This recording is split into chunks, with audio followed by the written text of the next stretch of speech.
Okay, we're going to go ahead and get started. Thanks everyone who's participating.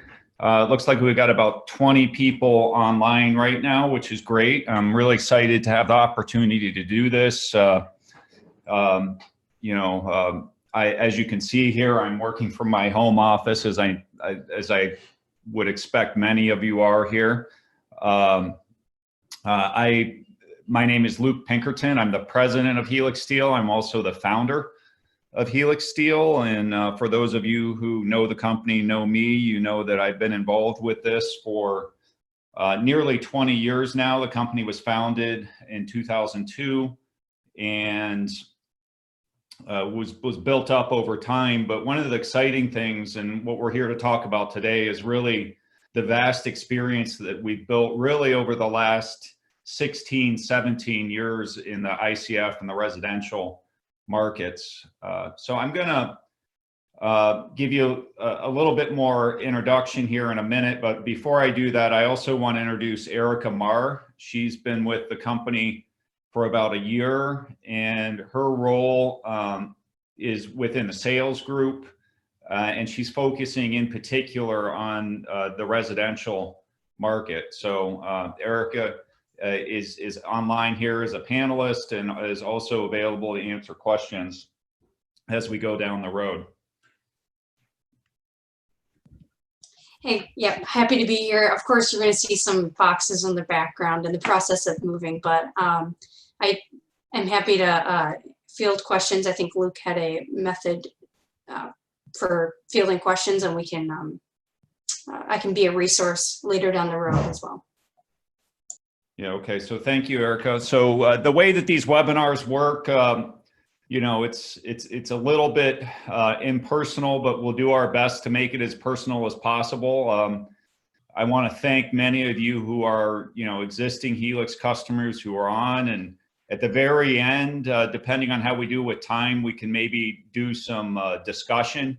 But during the presentation, if you have a question that comes up, if you look on your Zoom menu, there's a Q&A box, and if you open up that Q&A box, it'll give you a dialogue that looks sort of like this. The way that you ask a question is just go ahead and type it right in there, and then I will attempt to answer it either in line with the presentation or at the end when we go back to Q&A at the very end. And as I said, at the very end, if there's time, we can do some live Q&A verbally, but we'll handle the most of it through this module. So today I'm going to cover just a little bit of an introduction to Helix. I'm going to focus today on something that's relatively new for Helix on the design front, and that is our ICC ES 3949 report that came out just a few months ago. I'll be going over how to apply that for both ICF and poured concrete walls as well as slab on grade. And then we'll talk about some application examples. So just to introduce things, concrete is it's a material that is very well known and used throughout the world. It's made of local materials, and it has many advantages, but its primary disadvantage is that it's weak in tension and it's brittle, similar to this sidewalk chalk here. So what that means is if you take a piece of that chalk and you try to snap it, it's gonna fail relatively easily, and it'll fail relatively suddenly. So what the engineers, and I know we have a few engineers on the line here, do is they really look for places where there's tension in the concrete where that type of failure would be an issue, and they put rebar or specify rebar or wire mesh in it. And that generally works pretty well in preventing these types of cracks. And this is kind of one of the signature sort of problematic cracks in a foundation wall would be a horizontal crack like that, which would indicate the wall's been overloaded from the outside. the way that you deal with that is putting that vertical rebar in. It works well, but it's time consuming and costly to install. It's also dangerous. There's all kinds of issues with corrosion. And it's really not addressing the primary issue, which is, it's really just providing some capacity after the concrete cracks. And this is an important thing from an efficiency perspective within the concrete industry, but it's also important to recognize that other industries, like the masonry block industry, for example, have really gone above and beyond what's been done in concrete to show how structures made of those types of materials, also the wood industry, you can even find wood foundations, for example, these days. Wood high-rises have really gone above and beyond to show how their technologies can really provide some solutions to these common problems. And one of the things I've become very passionate about is working with the concrete industry as a whole through ACI and other organizations, CFA are a few examples to really work towards making the concrete industry more effective. And I believe we've got a few folks from the National Ready Mix Concrete Association on as well. And, one of the things that, we're very excited about is what they've been doing with the Build with Strength campaign, which is promoting concrete construction, more specifically ICF construction, as opposed to some of these other technologies. One of the limits, though, is the labor and time involved in installing rebar like this. So what we've been able to do with Helix, really since, our first project was back in 2006, and actually in Grand Junction, Colorado. It was called Fairmont Villages. It's a 3-story ICF project there where we effectively eliminate a lot of the reinforcement in these ICF walls. This is one that I point out as I'm talking about the product because it's in Seattle and it went under quite a bit of scrutiny through the Seattle Building Department. One of the things that really is important with Helix or any building material is that there's solid engineering behind it and that we're achieving the levels of reliability that the building codes demand, not just for the code compliance perspective, but from a safety perspective. And this was a project, it's a 4-story apartment project in the Seattle market that went through a lot of peer review with the city of Seattle. And it's just an example of what we've been able to accomplish with the very strong focus on engineering that our company values. So this is what we can do. We can virtually eliminate the reinforcement in an ICF structure or a residential cast in place structure in the walls, with the exception of leaving some reinforcement around the windows and in certain areas where there's higher stresses. So this is kind of where we're going. Just want to share a few things. I think we may have Dennis Spear from Green Builders on. You can just see some comments here from some of our customers, and I really encourage you to go out and look. I mean, one of the advantages of being out there for 16 years or actually 20 years is there's a lot of third-party accounts out there from various companies. And really what you'll find and what I hope to convey during this is that you'll see that people are using this because it's not just because it's a cool product and it reduces some of the steps of construction, but it saves significant time and money on a project. And people are talking about it. And I'll just show you a short clip here from MacNac Construction. They actually built their office building with Helix. Helix is a twisted steel micro rebar. Helix is added to concrete at the plant and is engineered to allow the engineers to remove rebar that would otherwise be necessary in the concrete walls and floors. On our building, I believe we had roughly 20 pounds of Helix or twisted steel micro rebar. Oh, Well, I definitely invite you to go back and look at that. I clicked on it. I think if I just hit play again, it'll play a little more. But the point is that there are people other than us talking about Helix out there. And I'll show you a few other clips during this presentation. But what this really showed is the application in this building, and it had a little bit of discussion about the value that client saw in using Helix, in particular with the time savings. So I invite you to take a look at that. If you just go into YouTube and look up, MacNac construction, you can find it very easily. So the whole idea of Helix, just to step back a little bit, is relatively simple. We've taken the shape of the product and made it resemble a screw, and that screw shape allows it to engage the concrete and actually pick up load and carry load before the development of visible cracks. And then after the development of a visible crack, it actually is designed to not fracture, but actually untwist, sort of like a cork, pulling a corkscrew out of a cork without twisting it, straightening it. And that action provides not only higher initial strength, but better what we call ductility after the initial crack occurs. The product itself is made of 246,000 PSI steel. It's zinc coated, which gives it corrosion resistance. It's about 1 inch long with a diameter of 20,000ths of an inch, which is about 1/2 millimeter. And it's twisted. And one of the reasons it's smaller like this is we really need to have a lot of pieces per pound.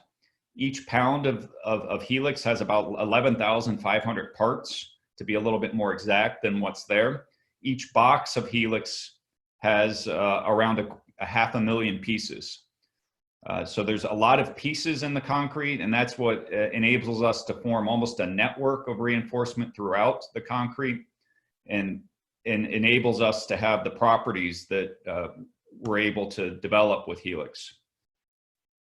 Just real quickly, the properties that Helix does affect, the first is actually compressive strength, and these are a third-party study done by UAE University in 2009, showed a sustained increase in compressive strength over time and as dosage increases. And these are some tests of cylinders that you can see here that we've done in our own lab, where we saw about a 25–30% increase.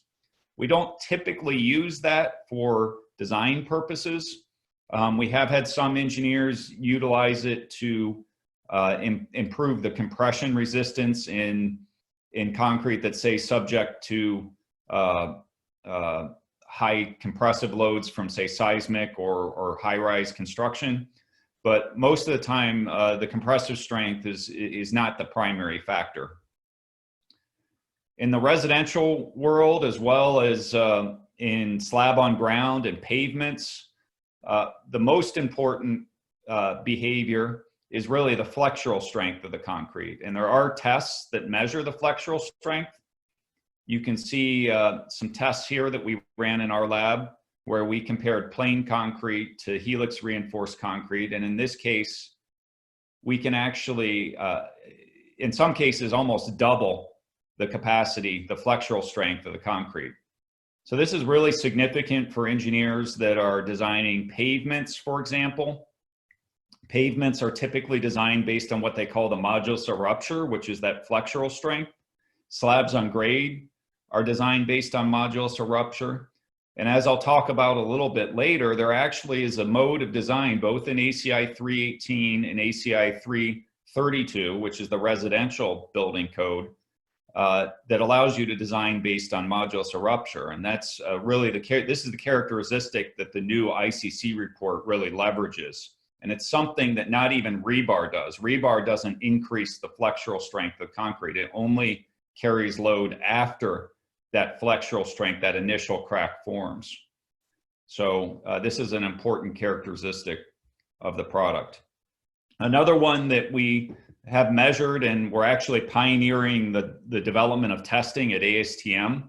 I'm leading a committee at or a subcommittee at ASTM right now that is developing the ASTM E111 direct tension test and into a concrete standard. So that's within the CO9 committee. And this is something that we use primarily to measure the amount of force the concrete carries after after it cracks. So all that science is great, but you really have to have some assurance. The engineering community needs to have assurance that the building code criteria are met by the product, especially if you're going to do some of the things that were discussed earlier, for example, in the video that I showed, or reducing or eliminating rebar. The way that we do that, given that Helix is not, no product really is ever really going to be specifically written into the building code by name. The way we do it is through building product evaluation reports, which is done under the ISO 17069 standard. What is shown here is the new ICC ES 3949 report, which was published late last summer. We also have an evaluation report with IATMO, which I'm not going to discuss a whole lot today, but those of you who've been working with the company and the product for a while, that report has been around since 2013. Both of them have similar applications and limitations. The ICCES one, though, is a little more focused towards residential. And one of the reasons we pursued it is, in general, it seems that ICC, likely because the same company publishes the building code, is a little bit more recognized and accepted by municipalities. And we've kind of seen some areas that were providing some resistance previously to start to more openly allow the use of Helix. One is the state of Wisconsin, for example, has, you know, their state building authority has now opened up for an allowance to use Helix. So this provides approval for structural applications as well as just slab on grade and temperature shrinkage applications. It's applicable to all these versions of the IBC and the IRC code that's there. And I'll talk a little bit in a second about ACI 332. I am a member of that committee. There is a new ACI 332 2020 revision coming out ahead of the 2021 IBC and IRC revisions that will include some specific discussion and allowances for the design using the principles in this report, as well as some references to ICC itself in the commentary.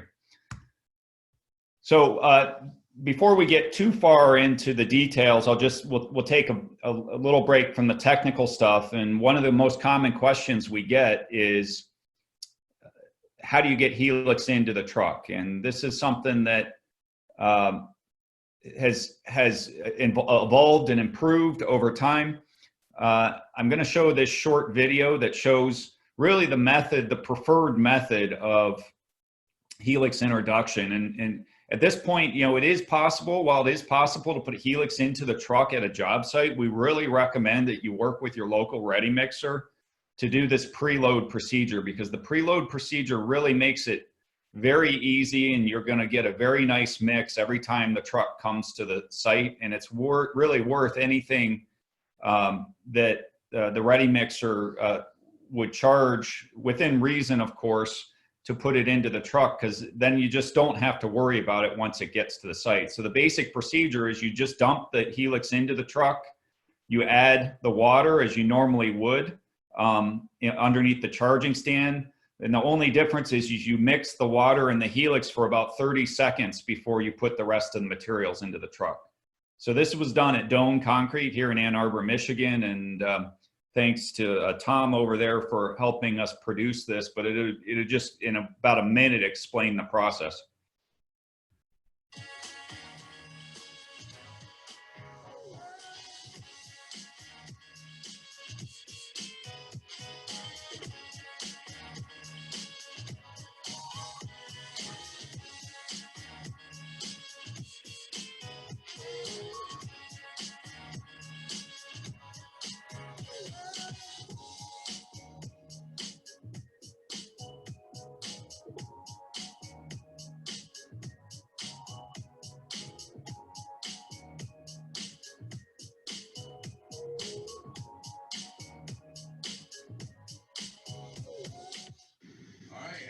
Richard Harden, dispatcher here at Dome Concrete, running a Integra dispatch command batch system. What we're going to do here is throw a little bit of water in this truck. I'm going to let the truck mix up about 45 seconds or so, and then proceed with the batch. So I'm about to throw in about 70% or so of the head water and let them mix up. And there we go. So that's really it. Once the batchman really just has to delay the dropping of the aggregate and the sand and the rest of the material into the truck. And what that does, when that water's in there with the Helix, it pulls the Helix out of the bottom of the truck, disperses it a little bit, and then when you drop the rest of the materials in, it feathers it into the other materials, and you get a really nice mix. In terms of finishing, you can pump it, and there'll be some videos later showing the pumping and placing, but really any finishing practices, as long as they're following ordinary best practices, are fine with Helix. You can use power equipment or hand equipment. We do have some best practices, particularly with broom finishing. We want you to go ahead and float the surface before you broom it and wait for an initial set and broom only in one direction, for example. We have all those best practices on the website. In walls, it's certainly in ICF, it's really, once you pump it in place, you kind of forget about it. In poured walls, sometimes you have to go around and just clean up the edges. If you've got, say, a leak in your form, it's possible that you can have a piece of Helix that you just got to pull out or cut off. Takes about 5 minutes in any typical job, and we've got plenty of contractors that can explain that. They just make it part of their cleanup process when they strip their forms. So it's very user-friendly once it's in the truck. Few best practices that we can recommend. So flipping back to sort of the design aspect, the original purpose of the design, and I don't like to skip this because this was the original purpose at the University of Michigan, was this blast and earthquake resistant design. And this is, I like to show this because it shows a good example of what the product really does. If you look at the one side, you've got really the rebar just shatters, or the concrete shatters around the rebar, maybe bends a little bit, but because the rebar is so brittle, it shatters. And when you take out about half of that reinforcement and replace it with Helix, it changes the failure mechanism to something that's more flexible. You get lots of fine cracks, and then you don't get that sudden brittle failure that you would get with traditional reinforced concrete that just really fractures around the rebar that's there. So this was a 10-pound C4 charge that we have some customers that use it for this application, but really the vast majority of our applications are in this these applications that are shown here. And I'm going to list the applications, but what you're seeing here is a tilt wall that's only 4 inches thick that we erected at the 2018 Tilt Up Concrete Association convention, that only had rebar around the edges and crisscrossing those lifting points. And we accomplished this by using the type of design approach that's used in the ICC report. So this really kind of shows you most residential walls are not 4.5 inches thick, and they certainly aren't erected like that. It really shows you what the product can do from a structural perspective. And that's really where we shine and where we like to be.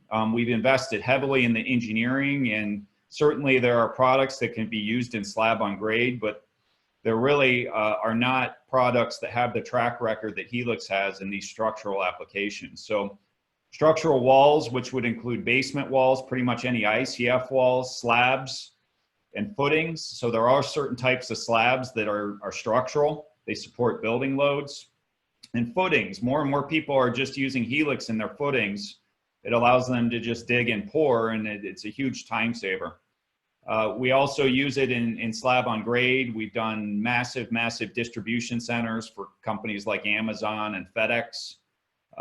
We have partnerships with 2 companies that can provide extended or joint-free slab solutions, and those are, if anybody's interested in those, you can follow up with us afterwards, but we can go from 25 feet joint spacing all the way up to about 300-foot joint spacing with those approaches.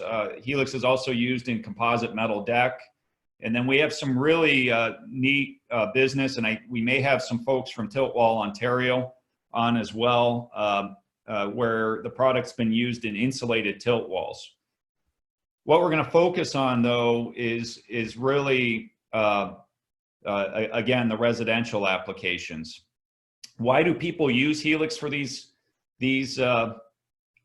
applications? Environmental performance is important for many, especially within the ICF community.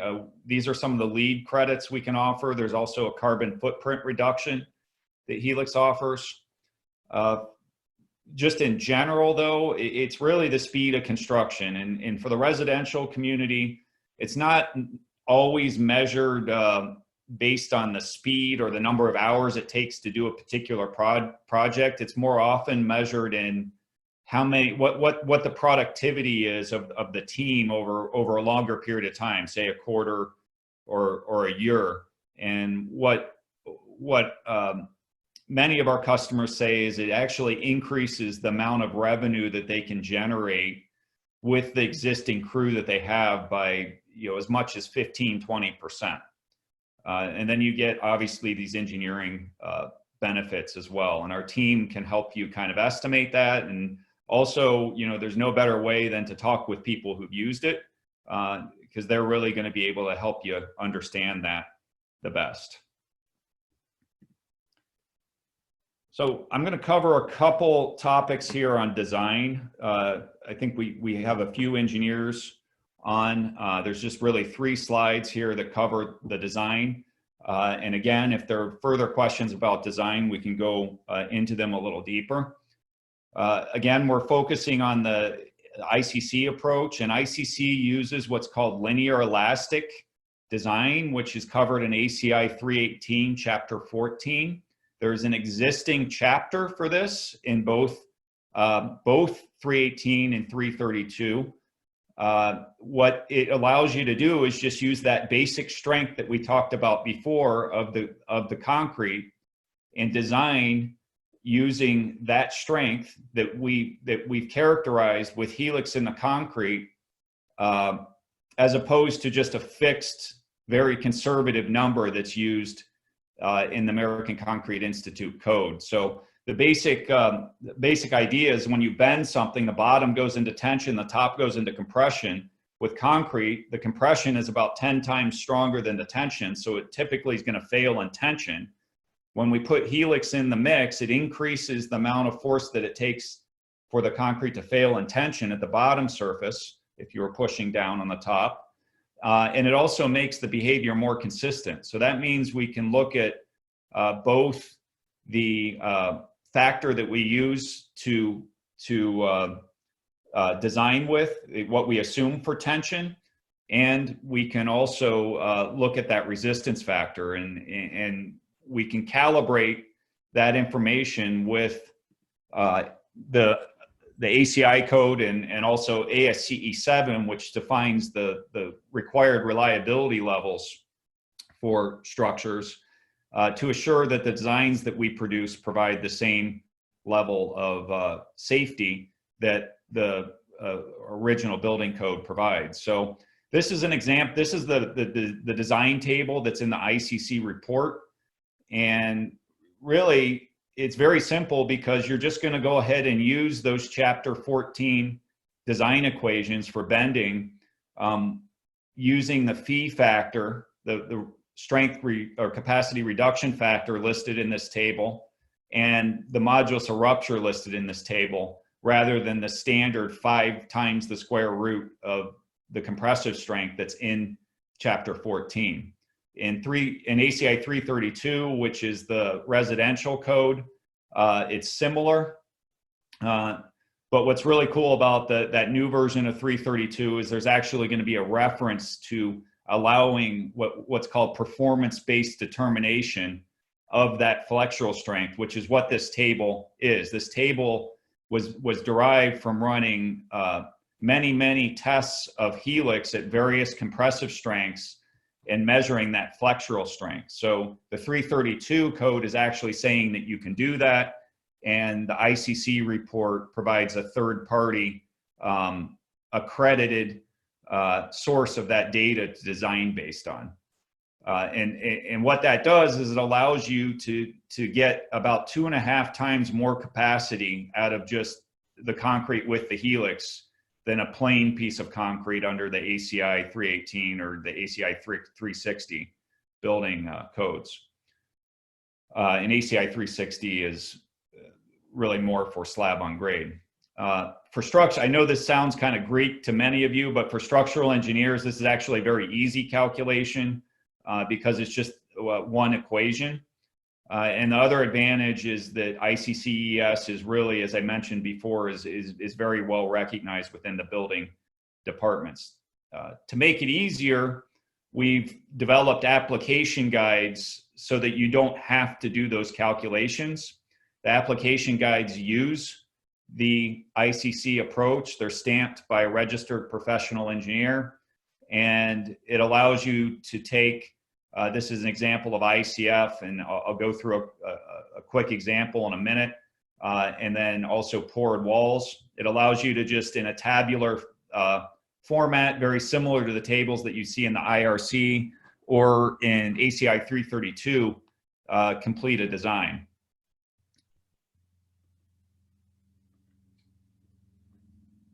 So we've had many applications. As I said, it really started with that Fairmont Village project in Grand Junction, Colorado in 2006.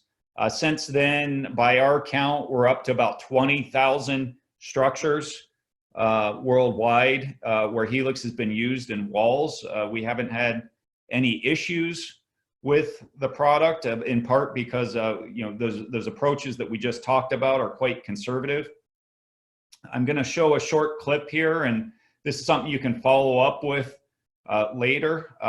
We recently were featured on a series of YouTube videos by a gentleman called The Handyman, and he is building an ICF home in Arizona. And this is just a short clip that shows some of his experience on it, but I definitely encourage you to look into that. It's Handyman with 2 E's.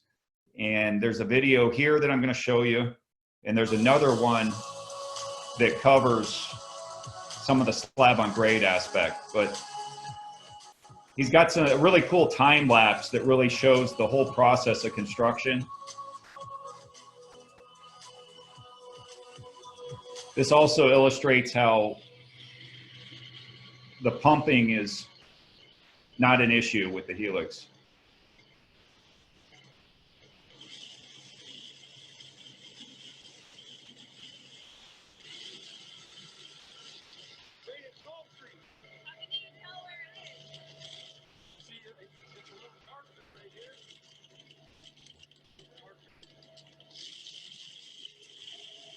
Gotta be careful on this job site because it's raining concrete over there.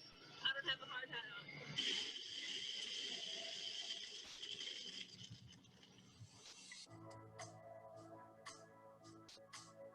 So again, it's a Handyman, Handeeman.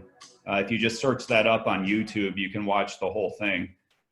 There's some other examples here, but the highlights would be that first one. Also, we've done some high-rise buildings where we've done some reduction of rebar. I'll talk about that in a minute. In hotels, so both this spans across. It's not just residential, but also what I would call light commercial applications.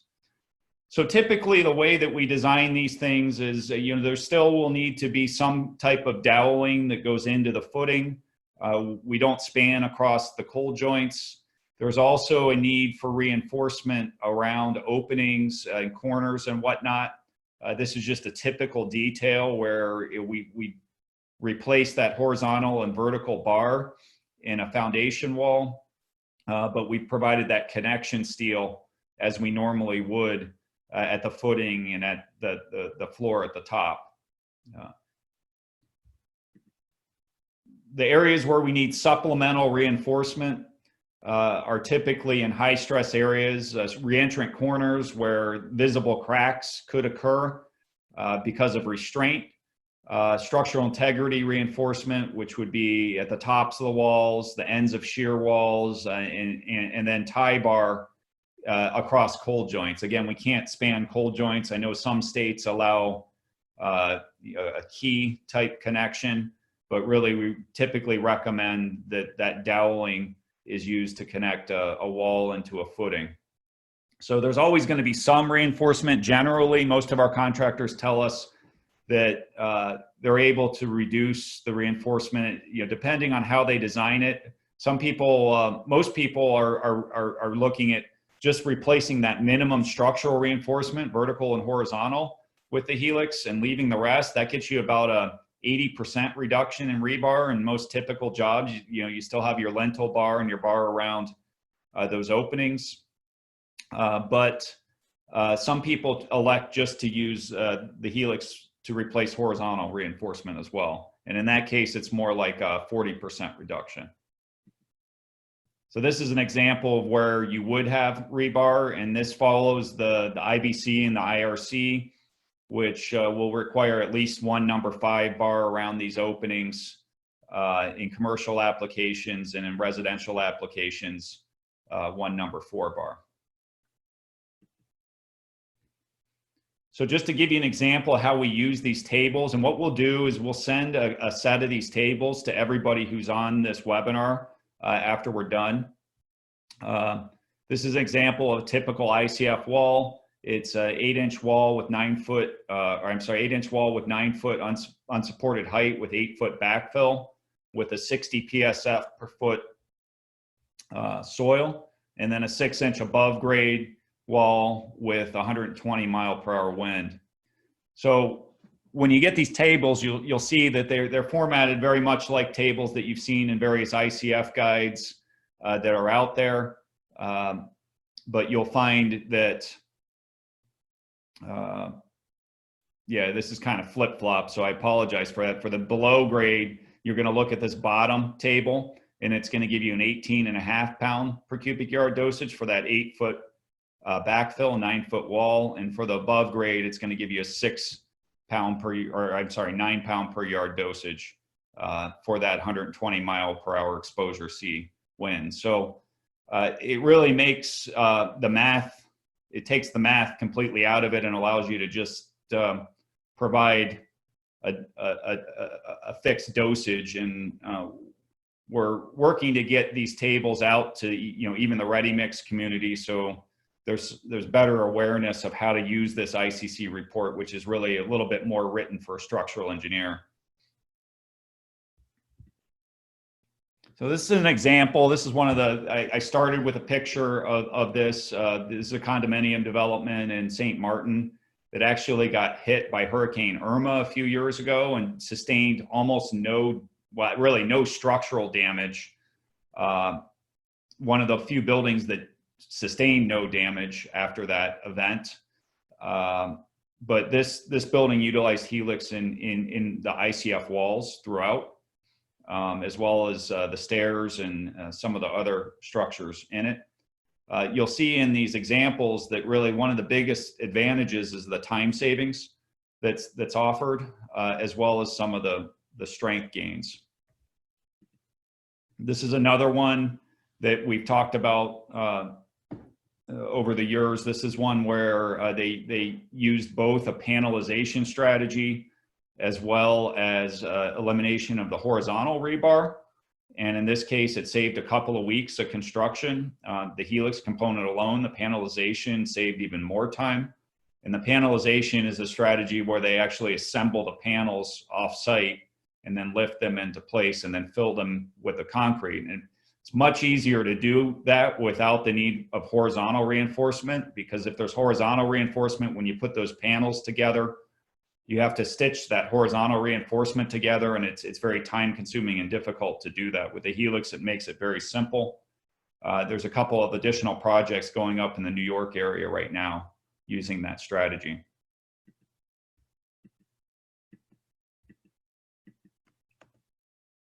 This is another one that has been up for a few years now. It's nearing completion. It's the Pemsmore estate, and this used Helix in the ICF walls, the slabs, the roof, as well as the cladding. So, you know, I hope to get some updated pictures of this soon, but most of this building is actually cladded now.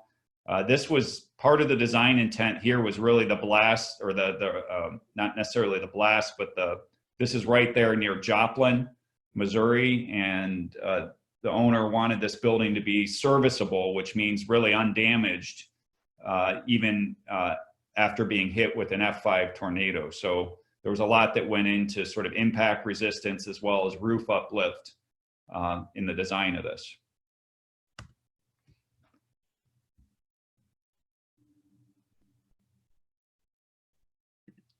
The next application is shear walls. The shear walls in this building, this is in Waterloo, Canada, actually had boundary reinforcement that we left, and we really just reduced the reinforcement in this building. There's a little bit more detail that we could get into on it, but we reduced the need for putting 2 layers of reinforcement in some of the thicker walls, where the walls actually, the remaining rebar met the minimum code requirements, but we're able to work with the building department to reduce the need for the second layer of reinforcement. So the minimum reinforcement was provided with rebar, but the Helix then came into play with the second layer of reinforcement that was in there. And that saved quite a bit of time in terms of putting that building up. It also allowed the engineer or the team on the construction side to use a mix that didn't have quite as much additive in it, because they weren't as concerned about the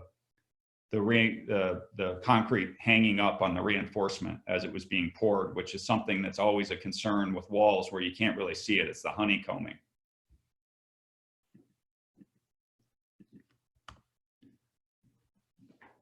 So if we flip over just for a moment to poured walls, this is something that is used in, regardless of whether you're doing ICF or ICF construction, even, you know, our friends that are doing stick frame construction, or you still need foundations, particularly in the northern parts of the US. In the sort of intermediate areas, there's a lot of stem walls and things like that need to go in. We've done nearly 8,000 homes in a single development, over 10,000 structures since 2006, in just typically aluminum formed or plywood formed buildings. The Villages, I'll talk about in a minute, is one of the biggest ones, but it's growing in popularity with just general poured concrete wall construction. And really it's kind of interesting that the masonry block field has really made quite a bit of, they've really made themselves quite competitive by really getting aggressive with their design approaches and whatnot. And Helix is really a way that we can kind of push back on that. You know, poured walls have been around since really probably around the 1970s.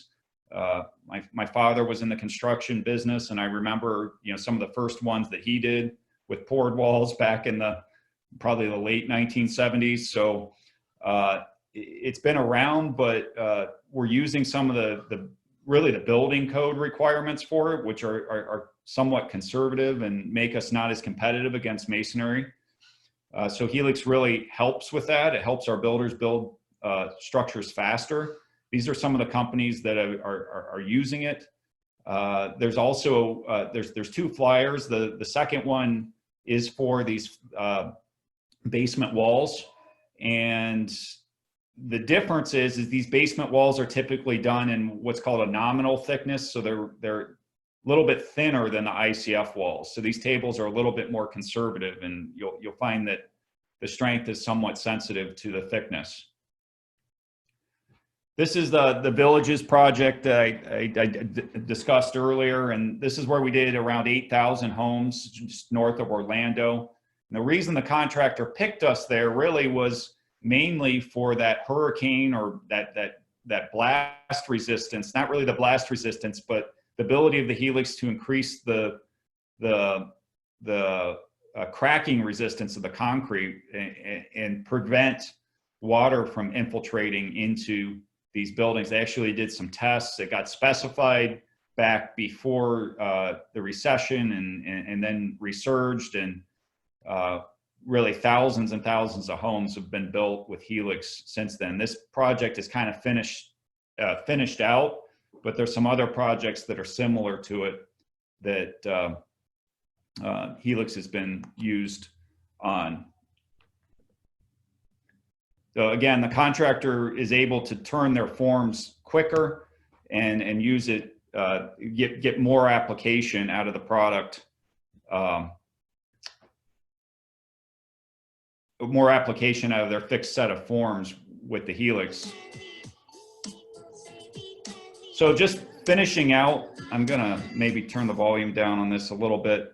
This is, we're going back to the handyman videos, and obviously YouTube is a more and more relevant way to reach the market, and this guy has quite a few followers. There's 2 videos on there that both got somewhere around 70,000 views that discuss. The first one I showed you was the wall video, and this is where they did an actual Helix reinforced slab. And if you go and look at it, you'll get a lot of great commentary in terms of how his crew, what their experience was with it. And as you can see, they're not using any sophisticated finishing methods. They are using sort of a jitterbug type tamping tool there, which sometimes is, well, it will help, especially when you're doing hand finishing.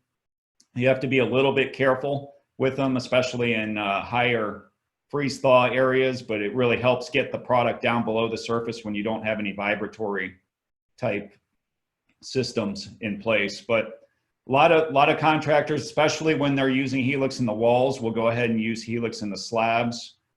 We have contractors that actually upsell their customers to Helix reinforced slabs, even though typically in a lot of these residential applications, they're plain.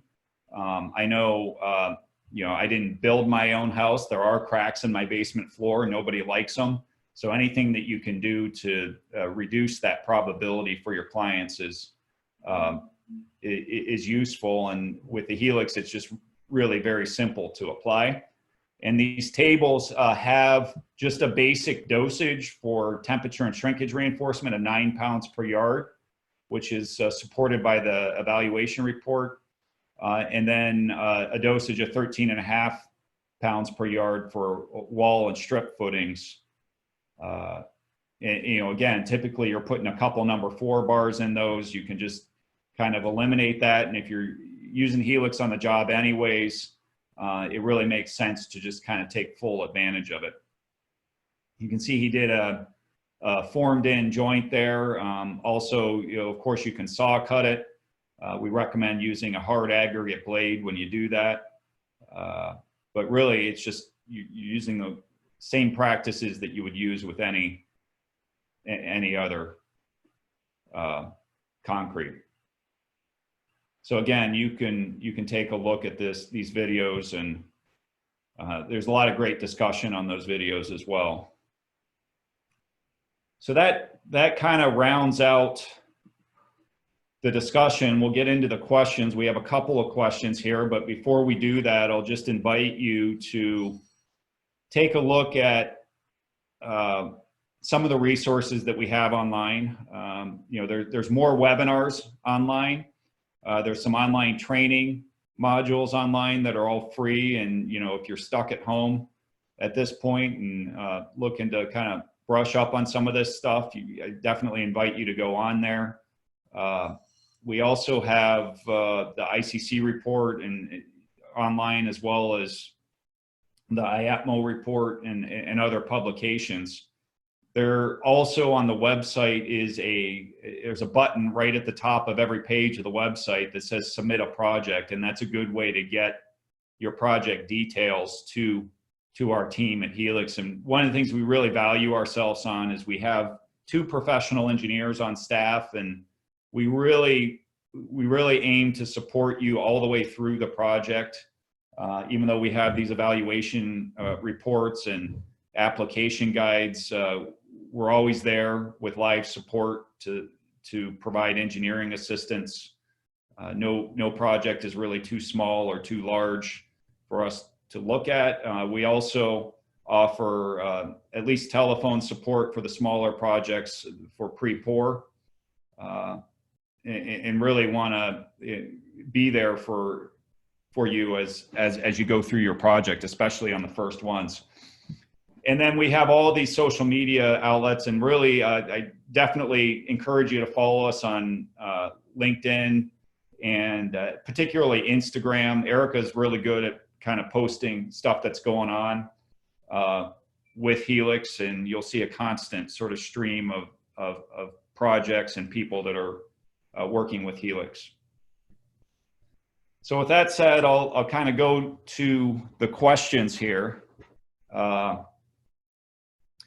So I have one here from Dennis Spear, and he's asking, do batch plants include pounds per yard dosage? On site inspectors in California, we often want to see boxes go into the truck. So that's a great question.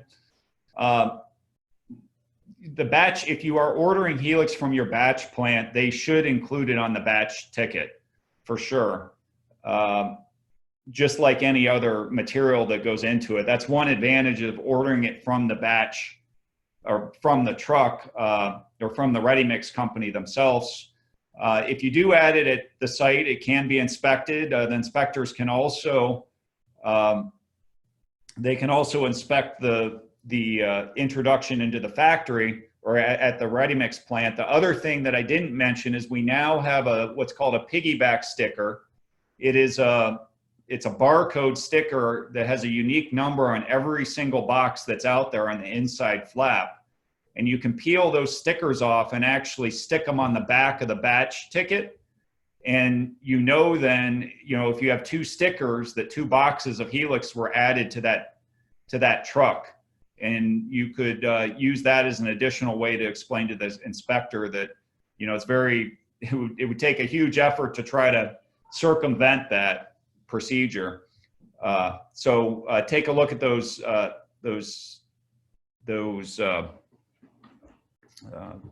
stickers as an alternate.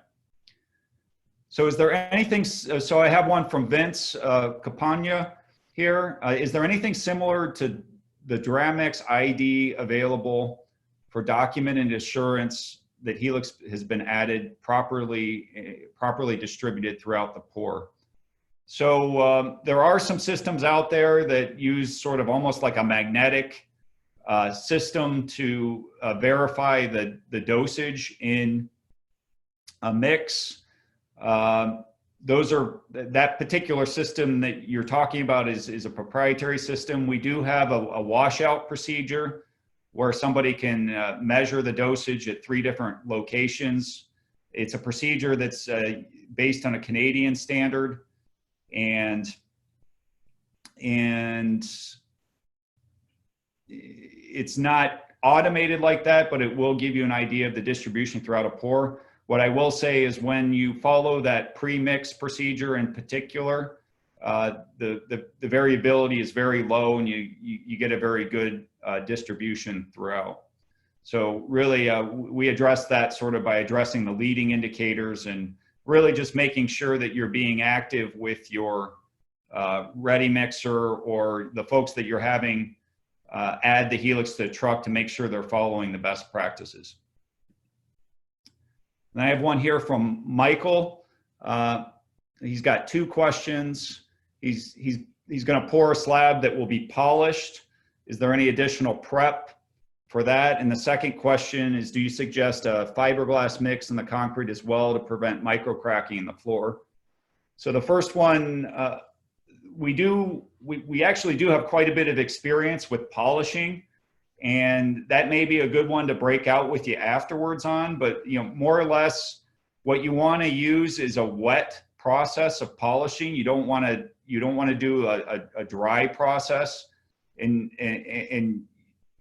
there's a particular grit level of polishing media that we recommend, and there's a particular progression of grinding that we recommend. And what I'd like to do is put you in touch with Justin Idalski. We actually he's one of our engineers, and we've actually done some demonstration projects on polishing. We just finished an innovation center in the Indianapolis market that really turned out very, very good with polishing. We got many other applications that were able to do that. There's just a few best practices that we can go over with you. Second is fiberglass. Helix is not specific. What those fiberglass products do is really help to try to address what's called plastic shrinkage cracking. And those are the cracks that form when the concrete hasn't quite cured. And typically they form because the concrete isn't being cured well. So for example, it's in a very dry or windy environment, and it dries too quickly in areas. So the best way to prevent those types of cracks from happening, in my opinion, is just properly curing the slab. Although adding a product like that won't hurt, Helix is really designed to address cracking that occurs due to the longer term shrinkage and or structural loads that occur down the road. Okay, I got another one here from Dennis. Coastal-based batch plants are required to have special water recycling systems on trucks using a rubber diaphragm, and they fear complications as Helix is needle-like. Well, certainly anybody who's dealing with pumping is dealing with Helix going through rubber tubing. Really, we haven't had any reports of Helix getting hung up or tearing up any kind of rubber pumping equipment. Or even I was down at a batch plant. It was a central mix facility down in Texas where they had a plastic liner on their central mix, and there really isn't any damage there. And what I often say is that, really the aggregate itself, especially you get some of this granite and some of the harder aggregates, is really quite a bit more aggressive than the relatively small volume of Helix that goes in to a typical mix.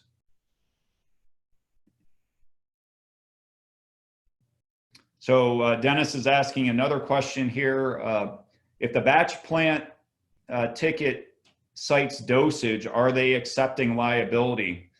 Well, I would probably defer to, I'm certainly not a legal professional, but they are in some regards, they are, just the way they are accepting liability that they put 550 pounds of cement in the mix. So I think that's one of the reasons that we asked them to put it on the batch ticket, because then at least it makes them accountable for adding the proper amount of Helix to the mix. So if there's an issue with the mix not having enough in it, that they've signed off and they've made themselves accountable for adding that Helix to the mix. And so I think they would at least be accepting liability for the amount of Helix that goes into the mix. Typically, the way that this works, however, is the building official is the one that approves the Helix under the performance-based provisions in the building code. So when you submit your design along with that evaluation report, the building official is going to look up the ICC report, and they're going to approve the use of Helix. And then at that point, it really becomes a question of getting the right amount of Helix into the mix, which I think is fair to ask the ready mixer to certify that they've done that. So Kevin Peterson, another user of Helix is asking, is a vibratory screed beneficial? It certainly is. One of the things that's nice about, especially some of these more sophisticated, you know, the large scale, the big boom vibrators, or the vibratory screeds that are laser operated to keep the floor super flat, etc. They have an auger on them that engages the helix, and then a vibratory system that forces the helix below the surface. The smaller ones that you see more in the residential setting might be the copperheads, if anybody's seen those. It's sort of a mini version of that, and it really kind of automates that tamping process that you saw them do in the handyman video. So we definitely recommend that if you have it available to you. If you don't, look at, just go and Google, this is an old technology that's been out there for a long time, roller bug or jitterbug. I believe what you saw there was a form of a jitterbug, which is just sort of a tamping approach. But with any of these, you want to be real careful not to overwork the surface, especially if it's subject to freeze thaw. All right, well, those are some great questions. We are right at noon, so I hope everybody has a productive day, whether you're at work or at home. The rest of the day, we will follow up with you with an email that has the two flyers as well as a questionnaire. We would love to get your feedback. This is really the first webinar of this format that I've done for the ICF industry, so I really appreciate you giving me a few thoughts on things that we might be able to add to this, or things that you thought weren't needed. And then Erica's also available as a resource, and her extension is shown here at the 734-322-2114. And for those of you who had specific questions, we'll definitely follow up in the next 24 to 48 hours. So thanks, everyone. I really appreciate those of you who are looking at Helix for the first time for joining us. But then also those of you who are Helix veterans for being a part of this as well. We really appreciate your business. Thank you very much. We'll also have a recording of this available to those of you who attended as well. Thanks. Have a good day.